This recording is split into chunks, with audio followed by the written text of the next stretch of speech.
नमस्कार, मैं आरडी भारती और आप देख रहे हैं बिहारी सुल्तान। एक दो रोज के बाद मैं आपके सामने प्रस्तुत हुआ हूं, लेकिन जो न्यूज है वो बिल्कुल सच सटीक और जो करंट में चल रहा है।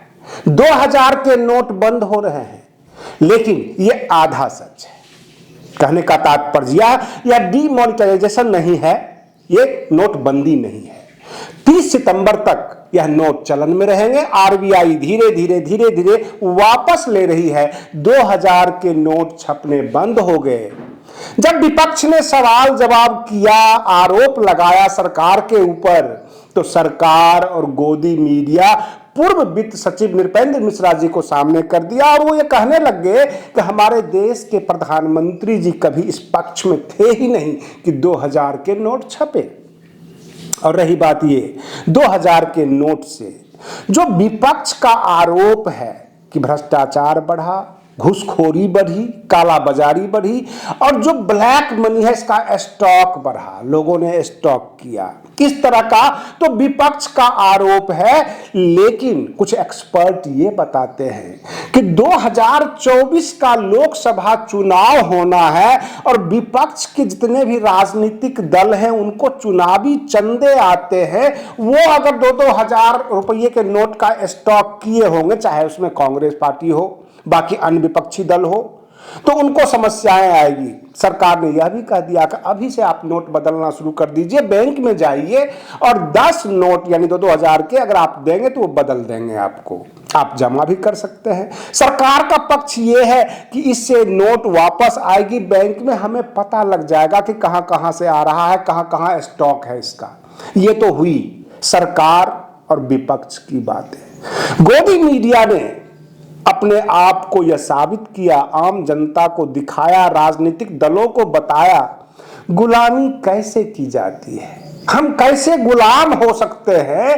यह रास्ता बताया है गोदी मीडिया ने। जब कर्नाटक विधानसभा का चुनाव हुआ तो वहां पर जो डिबेट हो रहा था, प्रधानमंत्री नरेंद्र मोदी जी का फोटो गायब था हर जगह से, स्क्रीन से, क्योंकि कर्नाटक चुनाव की हार हमारे देश के प्रधानमंत्री नरेंद्र मोदी की चेहरे की हार नहीं होनी चाहिए और राहुल गांधी जी का भी नहीं दिखाया क्योंकि ये उनकी जीत नहीं होनी चाहिए।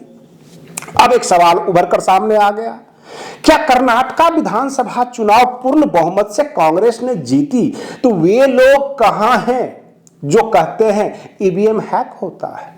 तो जो ईवीएम के एक्सपर्ट हैं, साइंटिस्ट हैं, उनका कहना यह हुआ ईवीएम हैक नहीं होता है, ये दो चीजें होती है, या तो ऑपरेट होती है या चोरी की जाती है। अब यहां से आगे का जो वीडियो है यह आपको समझने की जरूरत है।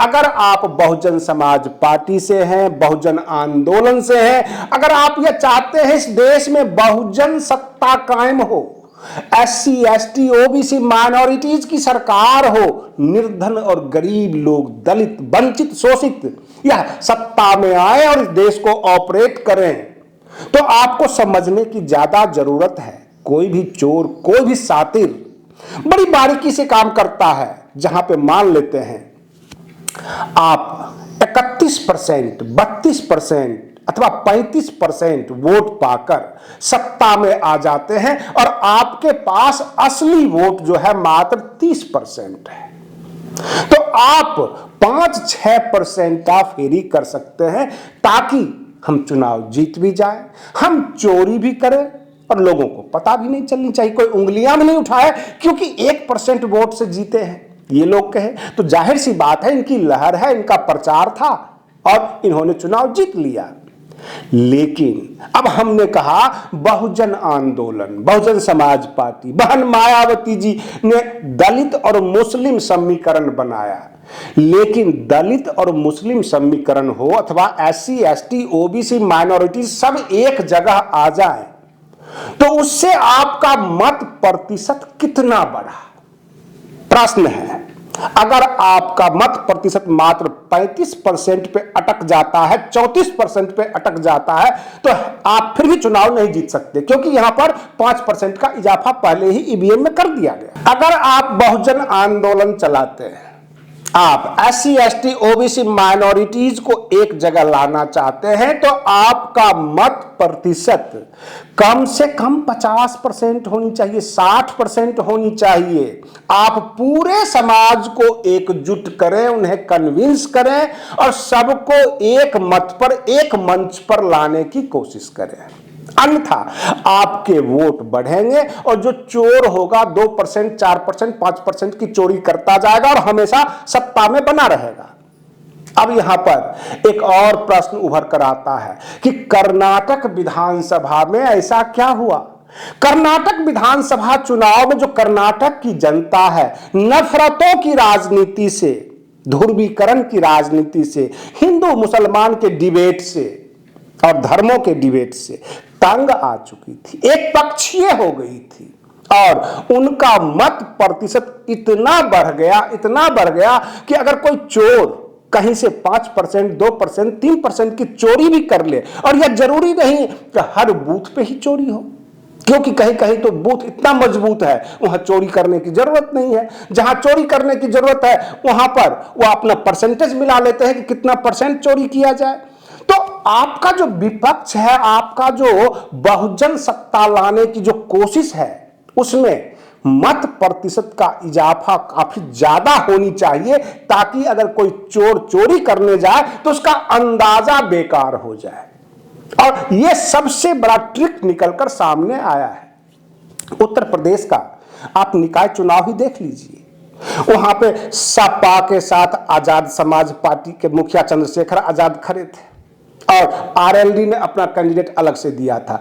ओम प्रकाश राजभर का अलग ही गाना होता है, अनुप्रिया पटेल भाजपा के साथ चले जाते हैं, निषाद पार्टी जो है एक अलग लाती है। तो कहने का मतलब यह है कि आपके OBC या जो बहुजन समाज की जो वोट हैं, यह प्रतिशत में बट जाता है, इकट्ठा नहीं हो पाता। और जो चोर हैं वो चोरी करने में सफल इसलिए हो जाते हैं कि उनका अपना मत प्रतिशत एक्यूरेट पता है और कितना प्रतिशत उनको चोरी करना है, उनका टारगेट हिट हो जाता है। और जब तक यह समझ में नहीं आएगी स्थानीय नेताओं को और चुनाव मैनेज करने वालों को, तब तक आप सत्ता में नहीं प्राप्त कर सकते, आप चुनाव जीत नहीं सकते। और जितने भी स्ट्रेटजी बनाने वाले हैं, चाहे वो प्रशांत किशोर हो अथवा कर्नाटक के अंदर जो है चुनाव को जिन्होंने मैनेज किया, वो सब के सब इसी स्ट्रेटजी पे काम कर रहे हैं। आप बने रहिए बिहारी सुल्तान चैनल पर। हम फिर मिलते हैं अगले वीडियो में, तब तक के लिए धन्यवाद।